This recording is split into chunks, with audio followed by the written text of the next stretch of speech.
I, Danielle, take you, Zeus, to be my lawfully wedded financial supporter. I vow to stress you the out and eat off your plate for the rest of our lives. I will go through your phone in sickness and in health and accuse you of cheating whether I have found proof or not. I promise to gain weight and let myself go until you no longer want to stick your inside of me. When times get rough between us, I will complain more and listen less, never pray about it, and make us both look stupid by airing all of our business on Facebook. And even though I got pregnant on purpose to trap you into marrying me, I still won't tell you about all the guys I let sweat me out. I vow to love you for the rest of my life and never, ever leave you. As long as you don't lose your good-paying job with benefits, or I'll leave you for someone with good money. I love you. I'm going to do my best to make this short. I was watching on YouTube a little while ago, O'Shea Dude Jackson. He had a special, I guess you could. It's not really a special, but he did a video. I'll just say he did a video about Judge Mathis and how Judge Mathis is getting divorced. I think many of you have already heard about this, and I'm pretty sure most of you know who Judge Mathis is. I'm pretty sure most of you, there are some people who may or may not know who Judge Mathis is because you live outside of America and you don't watch television or whatever it is. Bottom line is, Judge Mathis has been married to this woman for a long time, and now he's getting divorced. So really quickly, let's just look. It says last week, Judge Mathis made headlines when he vowed to reconcile with his wife, Linda Mathis, after she filed to end their 39-year marriage.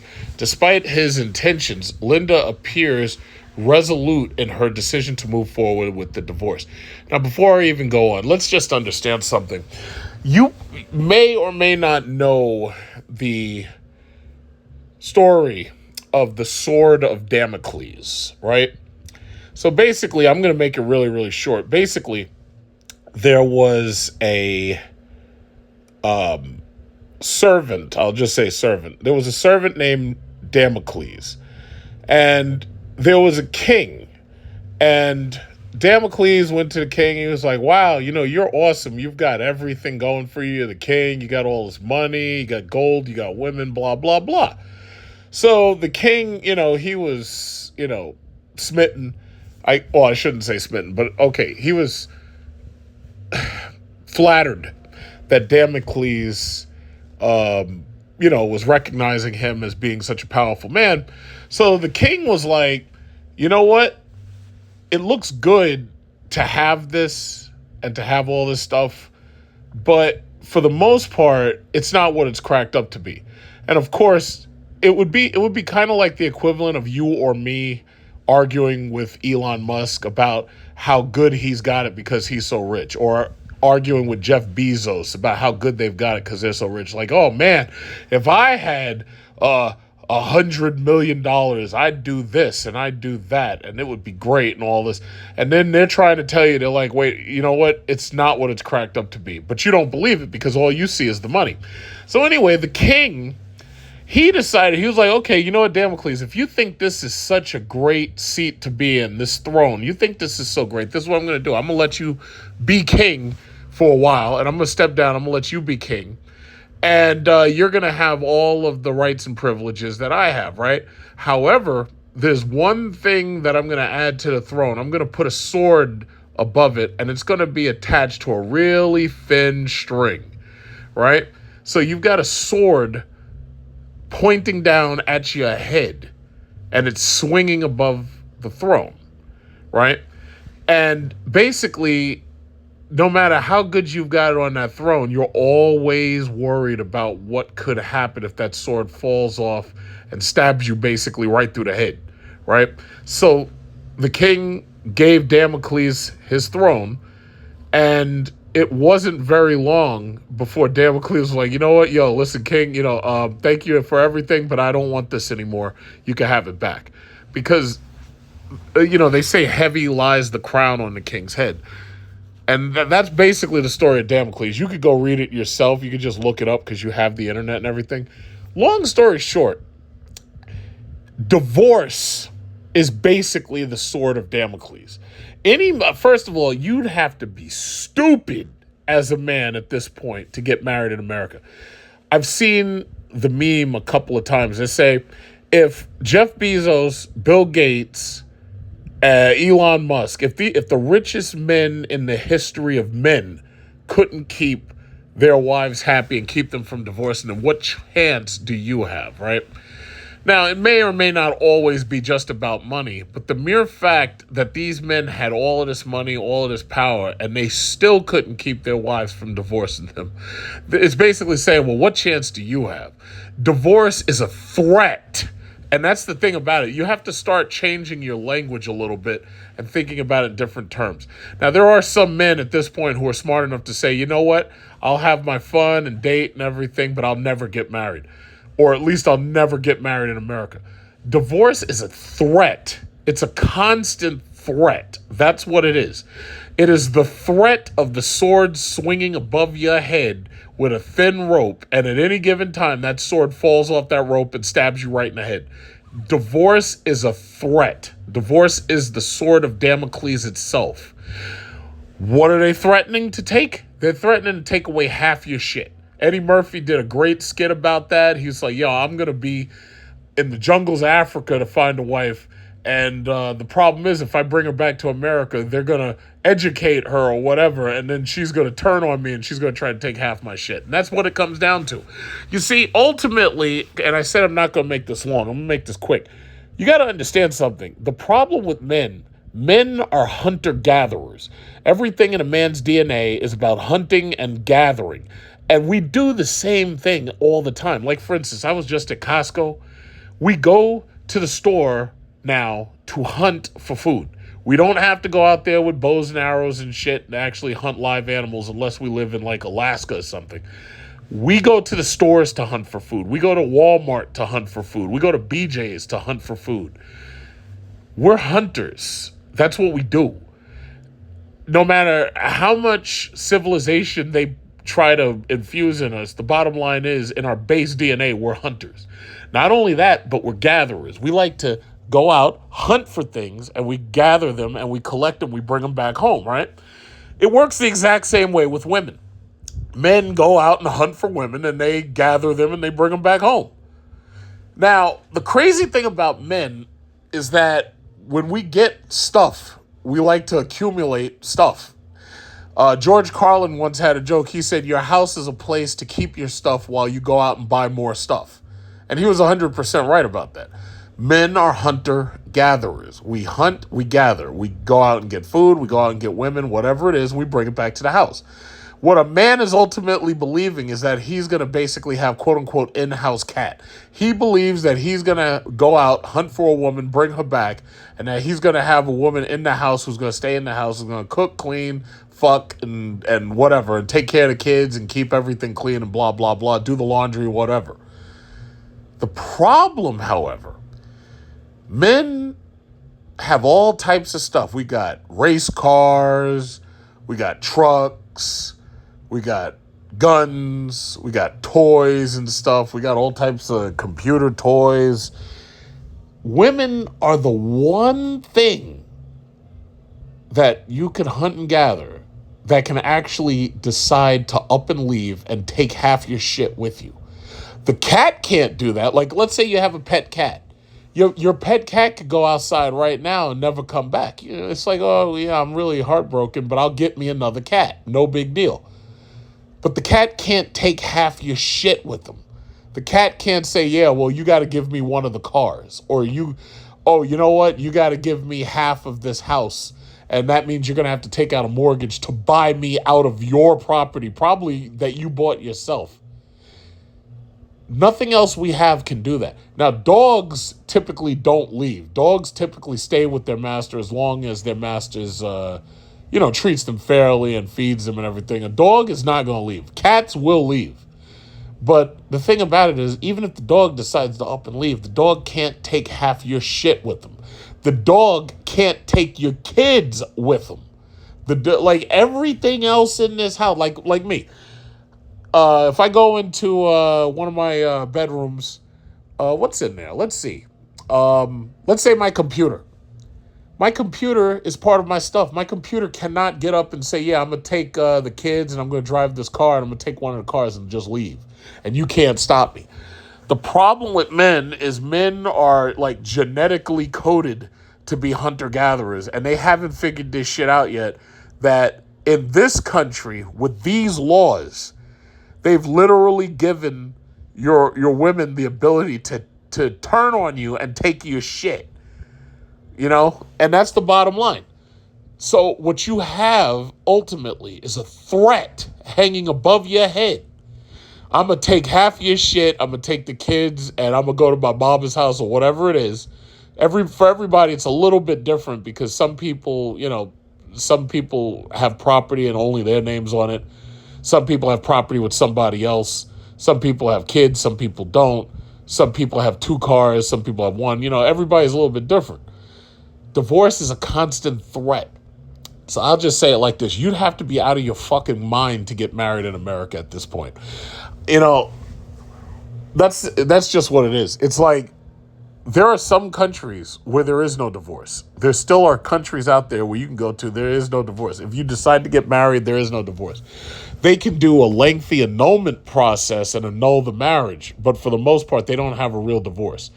Countries, i.e. the Philippines. Now, I want you to think about it. Most of the you see, and this is where the passport bros comes in, because O'Shea was basically saying, yeah, Judge Mathis should become a passport bro, right? Now, understand something. The women have tried to shame the men who go to these countries like Thailand, Philippines, and whatnot, but ultimately these men are doing their hunter-gathering, genetic coding or whatever, and they're going there and they're looking to get some in-house cat. They're trying to get that in-house cat. In-house cat. That's a code word, so I could say in-house cat and it's not vulgar and blah, blah, blah, but you know what I'm talking about. So these men are going down to Thailand, they're going to the Philippines, Vietnam, Cambodia, Laos, China, Japan, South Korea, whatever it is. They're trying to get that in-house cat, right? Now, they're trying to keep the cat in-house. They don't want the cat going out there and leaving. Or they don't want the cat going out there and deciding to hook up with other cats and then come back, take half their shit. There are some countries where there is no real divorce. Like if you look at India, Philippines, those are just like 2 countries where there's like basically no divorce. Now, these women try to shame the men. You're just going down there to get a poor woman who's a slave and blah, blah, blah. And then you got to think about it for a second. Like, well, she's not going to really be a slave because slavery is illegal. But the thing about it is, yeah, she probably might be poor. She probably is looking to have a step up in her life because, and I've explained the economics. When you go to countries like Vietnam, Cambodia, Philippines, Bali, Indonesia, so forth and so on, most of those countries in Southeast Asia, the average worker makes less than $10,000 a year. So when you're an American man, you go to one of these countries, you're coming there with a pension. Or maybe you're not coming with a pension. Maybe you're an IT worker and you're working abroad and you're living there and so forth and so on. Bottom line is, if you're making even $50,000 or $60,000 or $70,000, you're basically living like a king. The average person in these countries makes less than $10,000 a year. Think about the Philippines. The average female worker makes about $400 to $500 a month, tops. So you do the math. 500 times 12. You do the math, right? But the average person is making less than $10,000 a year. The average wedding in the Philippines is about $4,000. Now, if you buy everything and you have extra everything, yeah, you could probably push it to $5,000. It ain't that much money. It really ain't that much money. Part of the reason why most of these men are going to places like the Philippines is because the women speak English and they're Christian. In Thailand, a lot of the women speak English, but they're not really Christian. They're like Buddhist or there's some other religion typically. You go to Indonesia, they're Muslim or they're Hindu. Now, there are some Christians there, but mostly they're Muslim or Hindu, right? So you go to Vietnam, Cambodia, for the most part, most of these females speak English.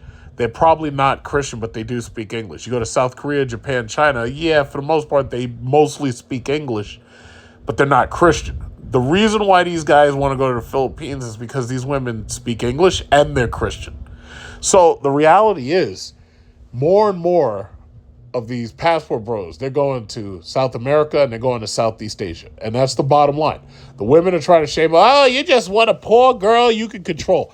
Okay, well, all right, you know what? I'll own that. What I do is, in order to find out who's compatible, I take a look at her feet and I find the dirtiest feet possible. They have to be filthy.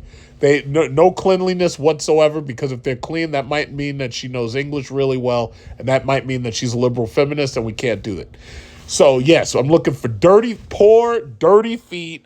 When there's a hurricane, your rooftop flies off, and your village has no water, and it's not clean. If there is water, it's not clean, and everybody's flooded, and everybody's walking in flood water. Like, that's how poor they have to be. What did Eddie Murphy say? Eddie Murphy says, I'm going to go to the jungles of Africa. I'm going to get a bush bish.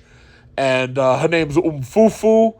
And she's butt naked, bare feet. And she's got a bone going through her nose. And what did Eddie Murphy said all this? And he said this back in the 80s. He knew. They all knew.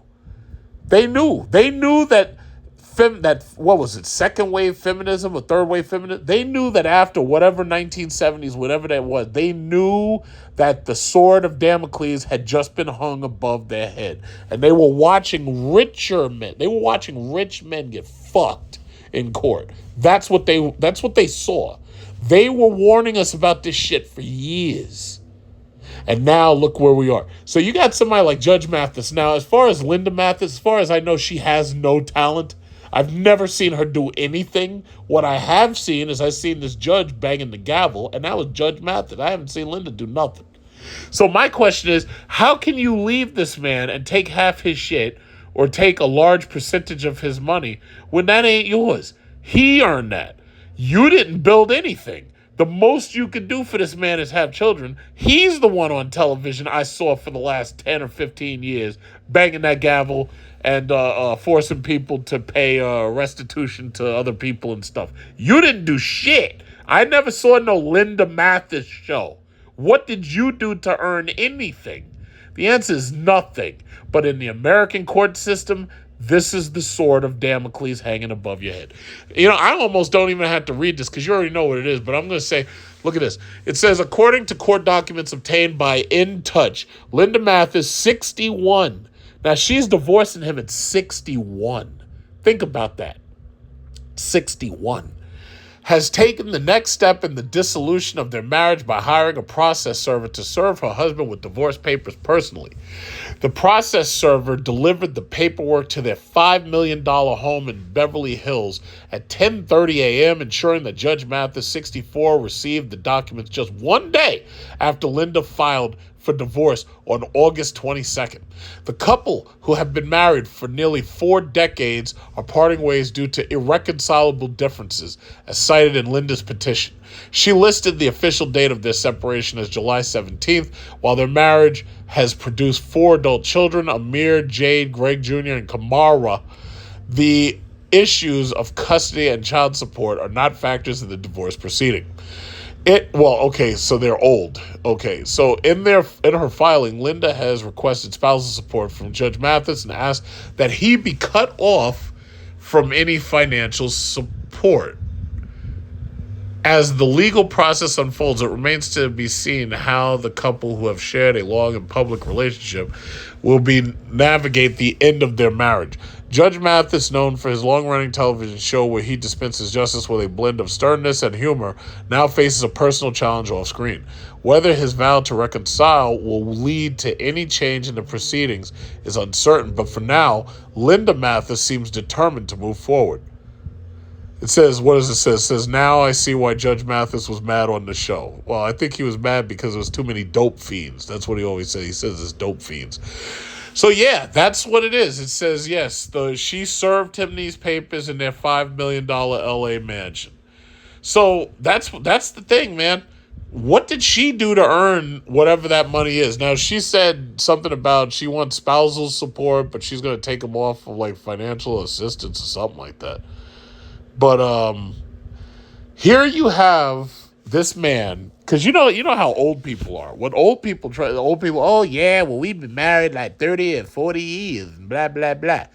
And the thing about it is, there are some of them who, they're married and they're linked till death. But the reality is this new breed is really bad. So at this point, marriage has become the sword of Damocles above your head. It's a constant threat. It's a constant fear. It's always, and I'll say it like this. I remember watching Bugs Bunny cartoons when I was a kid. Yeah, I remember there were cartoons where it'd be women go, "Oh, I want a divorce. I want a divorce." And they were teaching us that shit back then. And they were telling us, they're like, yo, it's like, they were basically telling the men, yeah, if you don't be 100% or 110%, this bitch is going to divorce you. That's what they were basically teaching us. So the bottom line is, let me tell you something. I don't care who you are, you hear the sound of my voice. You'd have to be fucking stupid to get married in this country at this point. You'd have to be an idiot.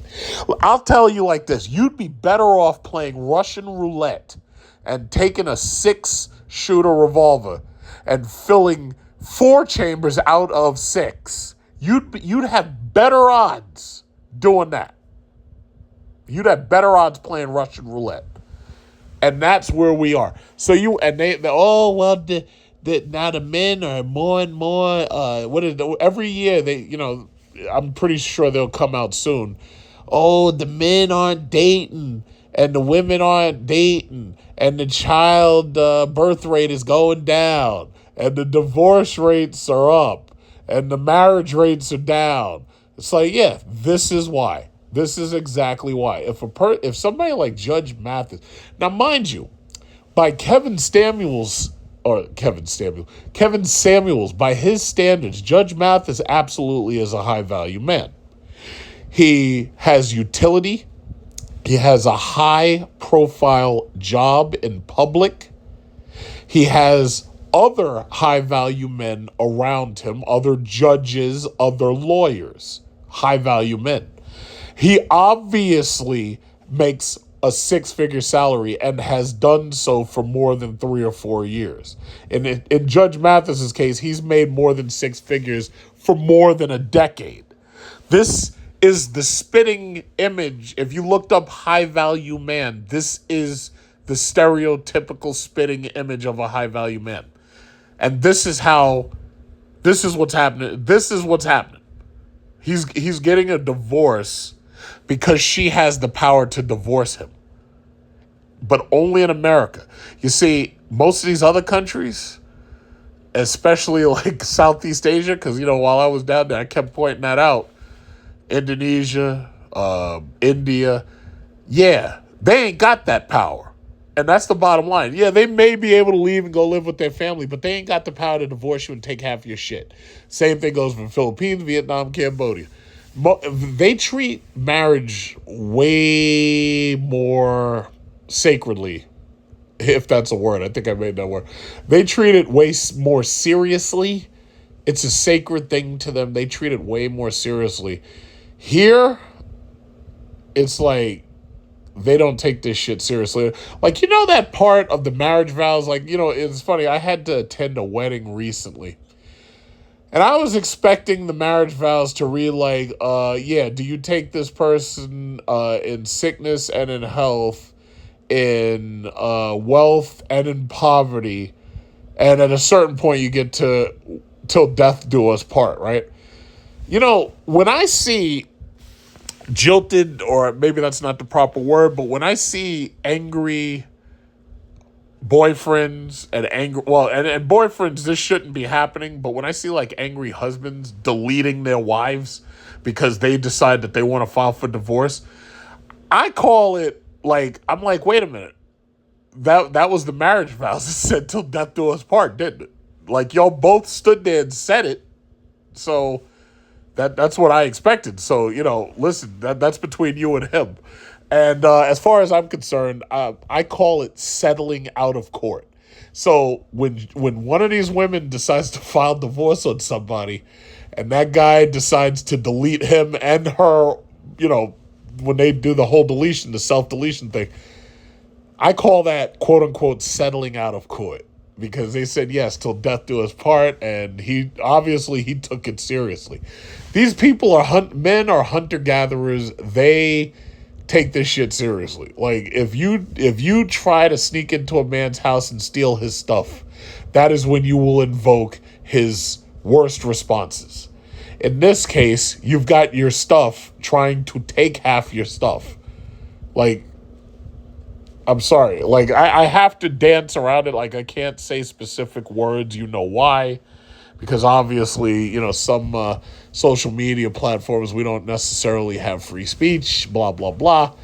But the reality is, after all these years, 39 years of marriage, I bet you in year 35, he thought everything was going great. I bet you in year 36, he thought everything was going great. I bet you in year 37, he thought everything was going great. Year 39 was the wake-up call. Year 39 was the sword of Damocles falling off the rope. That's what it was. That's what year 39 was. Year 39 was the sword of Damocles falling off the string. So, that's what it is. So O'Shea said, you know what, Judge Mathis, maybe he should join the Passport Bros.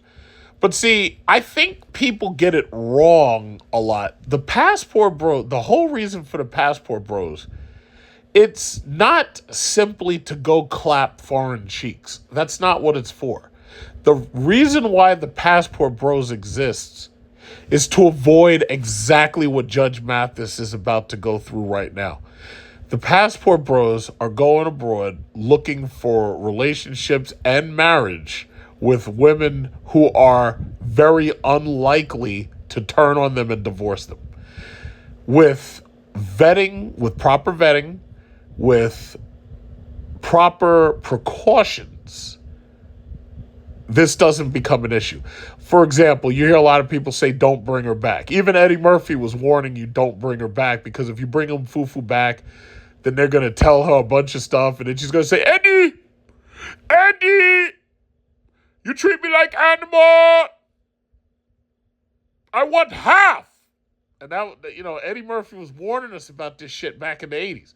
So all I'm saying is, you go over to her country, you live with her, you have your children with her in her country. Chances are it'll be safer for you to have your children in her country.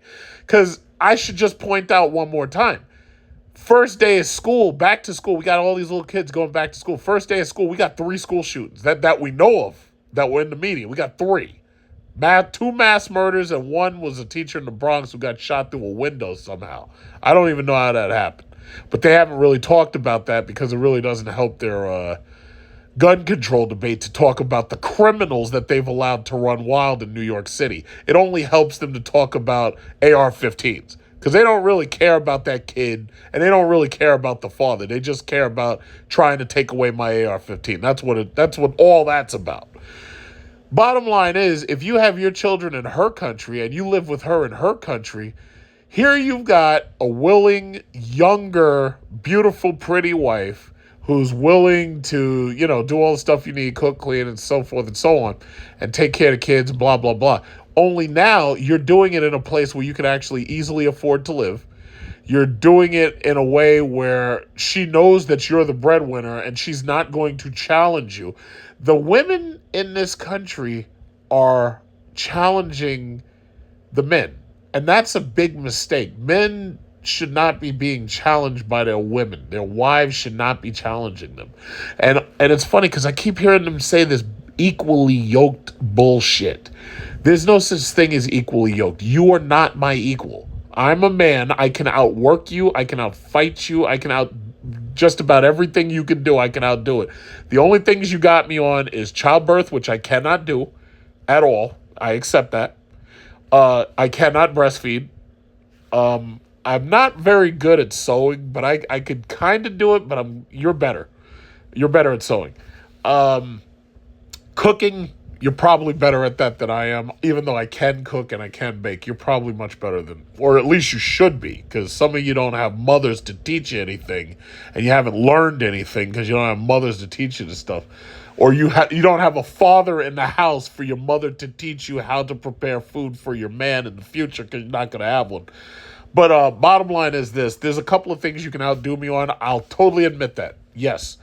But the other stuff, you can't outdo me. If I get into a boxing match with you, you lose. It's just that simple. My entire goal is knocking you out. It's not, oh yeah, I'm gonna throw a jab and get some points and all. No. My entire goal is hitting you so hard that you go to sleep.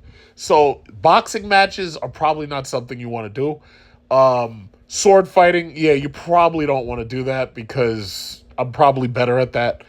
What else? Let's say any physical challenge is something you probably want to avoid. Yeah.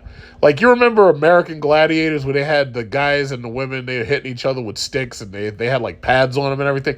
No pads. It's like, you don't want to do that. You just don't want to do it. That's challenging men. You shouldn't be doing that. You shouldn't do. Like, for instance, if we have a challenge about who can carry more bricks and lay more masonry and build a bigger wall, I'll beat you because I can do it more than you can do it.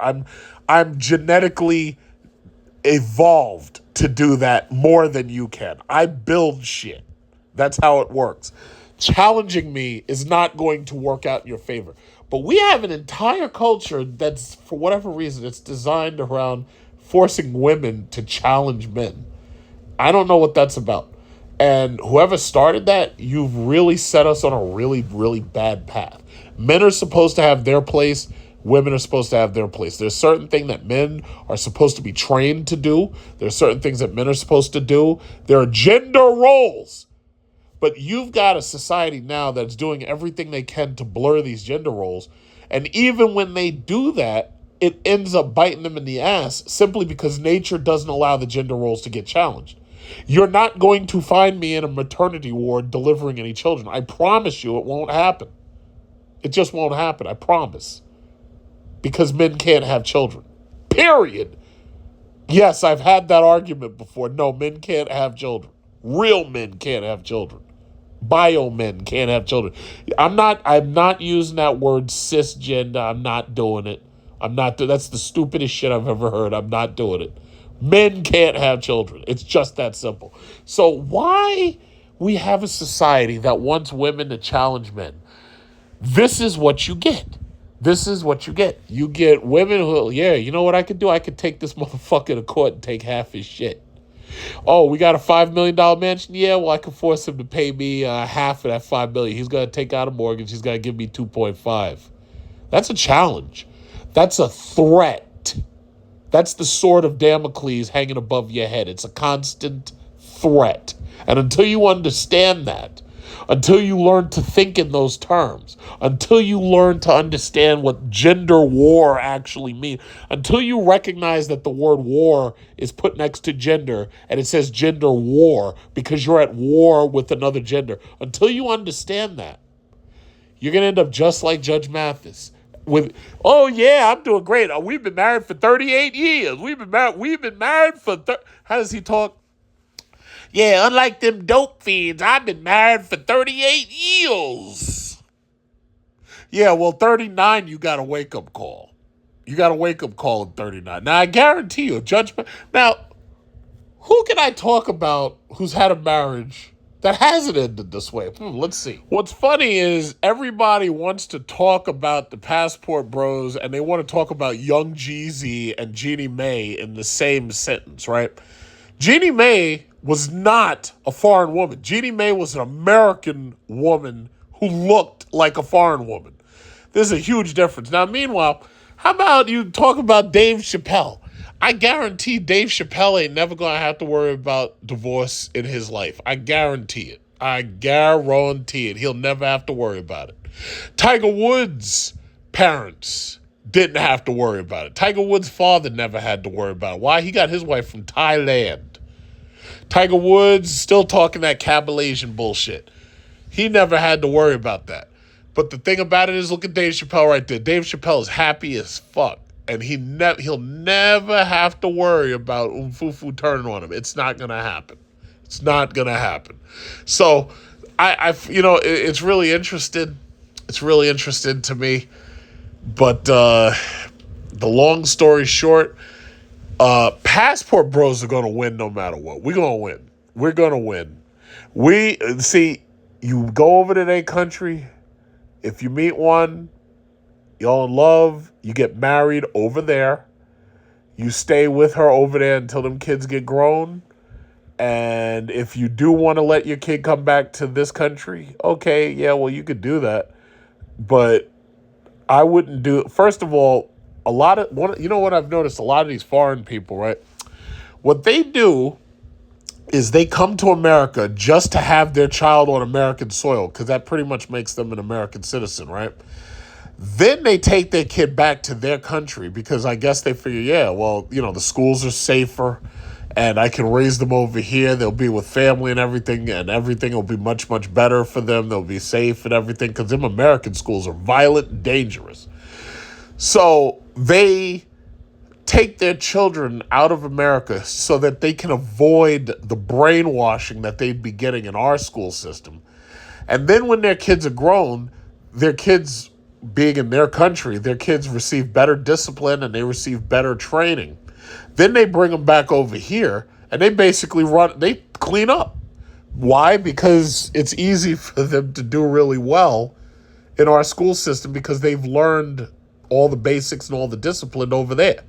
So meanwhile, while they got your kids in the classroom dancing and singing and clapping and they can barely count and they can barely read. Meanwhile, these people in these other countries, they over there in those schools, they learning, you know, and that's the thing, you know, and it's a shame that it's gotten to that point, but that's the point it's gotten to. And I don't want to deviate too bad from talking about, passport bros and black men, you know, finding these relationships overseas and get married.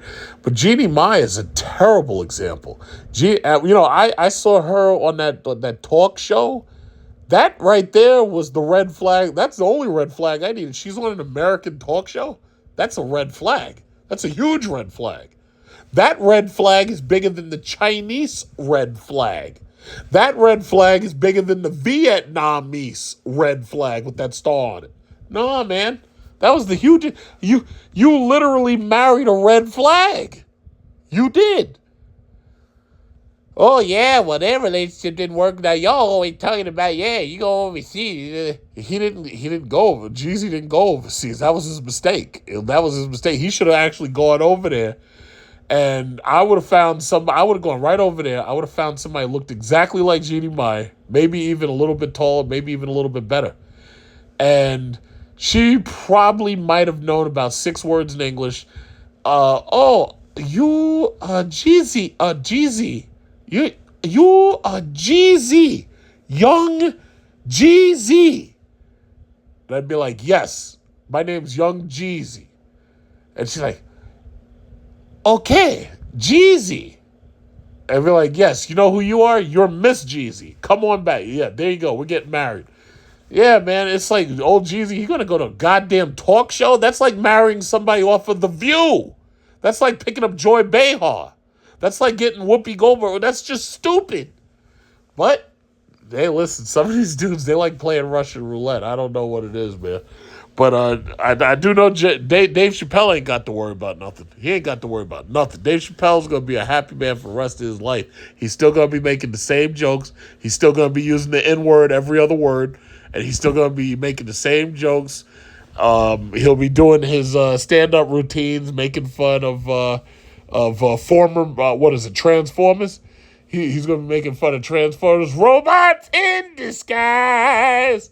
Autobots wage their battle to destroy the evil forces of the Decepticons. It's like, he'll be fine. He'll be fine. Meanwhile, poor Judge Greg Mathis, this man's been married all this time. Now he's finding out that it just wasn't enough. Nothing he did was enough. Just don't let this be you. Be a passport. Get your passport. If you need help picking a country, we can talk to you about it. It'll take us 5 minutes to tell you where to get your passport, where to go. And just please don't let that be you. Please don't let Judge Greg Mathis be you. Please don't. You want to be more like Dave Chappelle. You don't want to be like Greg Mathis. Okay, that's all I have to say. So thank you very much for listening. So I'm saying, you don't think men were more masculine back then than they are now? Men in general, men worldwide were more masculine because we didn't have feminism. But see, the problem is black women, your mother's generation and your grandmother's generation, they really failed you guys because they told you didn't need a man. So you can't. Right. Who raised these feminine, weak black men that you have a problem with? Who raised them? Who raised them? 80% of black children are born out of wedlock. Who raised them? Mm-hmm. Who? We did. Who's we? My mom or whoever my grandparents did. Black who? Women. Thank you. And I'm bring her home and lock her up in the house. You go off to Africa and get you a bush woman, you can't let her mingle with American women because they'll change her shit up. American women stick together. Last thing they want to see is you got some trained bush bitch in your house. They will catch her by herself in the kitchen and throw a monkey wrench in your whole program. As soon as they get alone, they'll be like, I can't stand him. You be running behind him doing everything he tell you to do. Who you think he is? You ain't no God. You a human being. You ain't supposed to treat nobody. This house is too big for one person to be cleaned up. Why don't you leave? You always crying. Why don't you just leave a nigga? Oh, you know some girl. Do you know you can take half his money? Did you know you can take half his money? Did you know that? Did you know you entitled? He didn't tell you entitled to half? Oh, he only told you half the story then, girl. You can take half the money, girl. You can take half the money, the car, the house, the children, all the money he got. You can buy all the zebras and bones you want. Go back home in style, girl. Oh, I didn't know you was here. You scared me. Ooh, I don't know. I can't stay. I was just talking to Fufu about a couple of things. No. I got to go. You two, y'all two lovebirds talk. Eddie, talk to your woman. Talk to Fufu. You got a lot to talk about. Go on, Eddie, please. Talk to Fufu. I want to talk to you.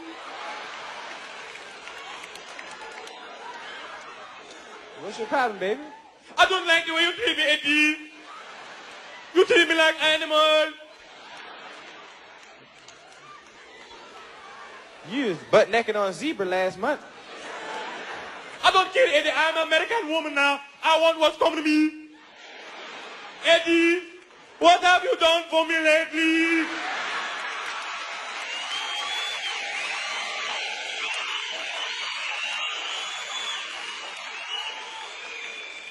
I want you to be happy with what you want. Ha! To be continued.